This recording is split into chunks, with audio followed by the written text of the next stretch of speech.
Ashama harka fuudhee akkam jirtan hordoftoota YouTube kiyyaa daawwachaa jirtan kun Oro Use jedhama. Baga gama channel kiyyaa nagayaan dhuftan isiniin jecha har'aan tana barumsa gabaabaa waa'ee YouTube irratti waan namni hundinuu beekuu qabu kanaan isiniif qabadhee dhufee kana YouTuberoonni hundi isin fayyada jechuu keessaafu warroonni YouTube irratti viidiyoo maxxansinu jechuu warra banachuuf yaada qabulleen waan kun isin gargaaruu danda'a. Kanaafuu waan kana na dhaggeeffatanii akka hojii irra oolchitanii irraa fayyadamtaniin isiniif dhaamuu barbaada. Kanaafuu gama qophii xiyyataa irraa baga nagayaan dhuftan yoo haarawaa taate YouTube kiyya kana subscribe godhi. Akkasuma likes godhi, share waan akkasii comment faana jira miti yaada keessan qabadhaati koota.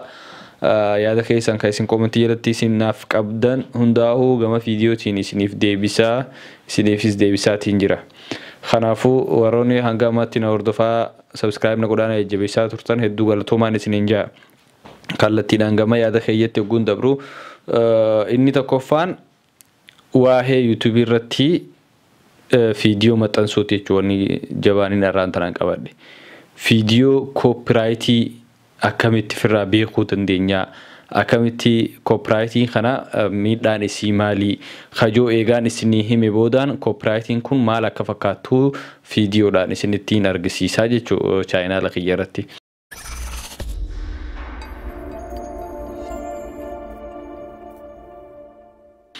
Akkuma beekamu namoonni hedduun keenya YouTube irratti viidiyoo namni hojjetee fuuneeti maxxansinaa oguu viidiyoo san maxxansinee subscribing teenya ittiin guddachuu dandeessi, view itti harkachuu dandeenya. Boodarra ammoo gama YouTube teamiitiin gaafa monetize godhuudhaaf review godhan keessa deebi'anii ilaalanii jechuu gamgamaa godhanii torbaan lama akkumaan viidiyoo dabaree irratti isin garsiise torbaan lamaan san keessatti waa'ee viidiyoo atiitu hojjete moo viidiyoo kana social media biraatiraa daawunlood gootee maxxansitee kajoo sirriitti ilaalan viidiyoo tana siitu edit godhee kontaaktiin tunteetii directii fuuteetii computer keetii yookaan mobaayila keetiin daleeydee maxxansite moo akkuma social media irraa buufteeni upload gootee isa jiru namaan laala jechuun waan kana computeraa miti.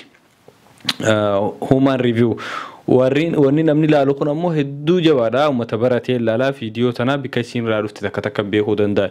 Isaan dhiisii nutiihu viidiyoon tuni yoom waraabamtee eenyu waraabee kaja'u software ittiin ilaalanii ni jira. Kanaafuu ilmaan Oromoodhaa waan kana ilaalcha keessa galfachuu qabdan hogguu waan namaa maxxansitan. Kana takaffaan isa kana ammoo ilaaluudhaaf akkamitti ilaalla? Copyrightiin tun gosa hedduudha. Yoo viidiyoota artistii gurguddaadhaa YouTube gurguddaa jalaa fuutan namni san copyrightii waan itti godhee jiruuf akkuma upload gooteen copyrightii waan jiru arkuu dandeessa. Irra hedduun ammoo hin garsiisu. Eenyu bira garsiisa? Abbaa viidiyoo sana hojjete bira garsiisa. Akkami garsiisa kan isin jiru immoo asirratti daawwadhaa. Hunoo akkuma asirratti gartan jalqaba irratti buutaa profaayilii kana keessanii irra dhuftanii akkuma beekamu gaa YouTube studio seentanii waan isinitti agarsiisuu barbaade kana laaluudhaaf yeroo YouTube studio keessa haala kanaan dhuftan harka bitaa kanarratti unoo viidiyoon akkanatti mul'atti deemtee iddoo copyright jiru kana irratti yeroo takka kilik gootaa hogguu kilik goote booda haala kanaan gartaa jechuudha. Maatii kaayoo kanarratti warra viidiyoo ta'e fudhatan amma laal viidiyoo xiyyatanaa maal jaa Haramaayaa Wuudii fudhatee Haramaayaa Wuudiin kuni haasoo bareeda diraamaa waan kana nuti barreessina parsantii 90 viidiyoo xiyya parsantii 100 akkana jechuudha. Warroota viidiyoo xiyyatana fudhatan copyrightii irratti erguun danda'a jechuudha. Haala salphaa ta'een asirra yooniin dhufee copyright irratti erguu fedhee request video removal kajoo kana yooniin irra dhehee gurbaa kanarratti copyrightiin erga. Gurbaa kana viidiyoon tunillee biraa haqamteeti copyrightii strike illeen irra qabamaa YouTubein isaa yooniin habbaan sadiitti ergee inni gubataa jechuudha. Amma laa kanneen warraan viidiyoo heeysisi.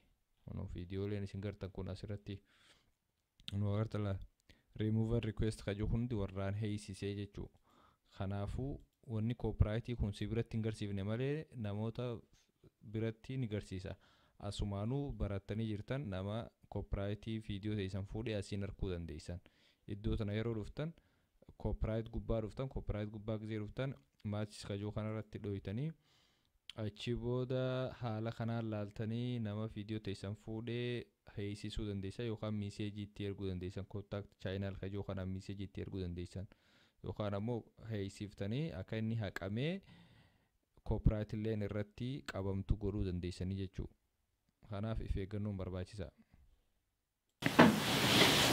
Okay, akkuma isin daawwattan kana YouTubein kuni haala kanaan nama biratti abbicha viidiyoo sammaxanse biratti maachi gizee godhan akkuma isin gartan sanitti fidaa jechuu kanaafuu isin beekuu hin dandeessan copyrighting hin qabdimoo viidiyoon tuni hin qabdu beekuu dandeessan hogguu namni isin irratti erge qofa copyright strike arkuu dandeessan jechuu sanbooda irra narraa kaasii jettanii waan hedduu jettanii waywaatan anamaan tana copyright warrin ani viidiyoo tiyya fuudhan hedduu jira garuu irratti hin ergu